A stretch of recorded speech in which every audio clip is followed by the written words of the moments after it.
চোখে কোনো পাহাড়ি বাঙালি নাই। আমার চোখে অপরাধী মানে সে অপরাধী। আমরা জানি একটা সন্তানের উপর অত্যাচার করলে, তার উপর জুলুম করলে কতটা কষ্ট লাগে। এই বাবার যেমন কষ্ট, আমারও ঠিক একই কষ্ট।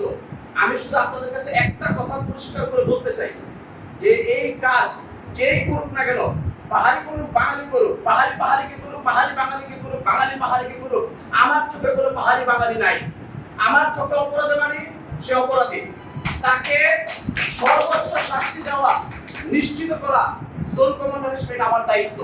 আমি এই বাবার পাশে আছি এবং আমি নিশ্চিত করব অপরাধী যেই হোক না কেন তাকে খুব দ্রুত স্পেশাল ট্রাইব্যুনাল অ্যাক্টের আন্ডারে এনে সর্বোচ্চ শাস্তি দিলে ধর্ষকের মৃত্যুদণ্ড সেটা যেন কার্যকর করা যায়। তার জন্য আইনি প্রক্রিয়া যা যা করা দরকার আমাদের পক্ষ থেকে আঞ্চলিক পুলিশের সহায়তায়, স্থানীয় প্রশাসনের সহায়তায় আমরা সবকিছু করব।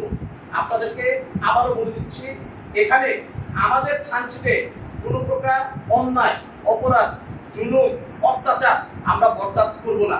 বিজিবি পুলিশের সহায়তা নিয়ে, স্থানীয় প্রশাসনের সহায়তা নিয়ে যত প্রকার অপরাধ আছে সমস্ত অপরাধ দমনে আমরা বদ্ধপরিকর।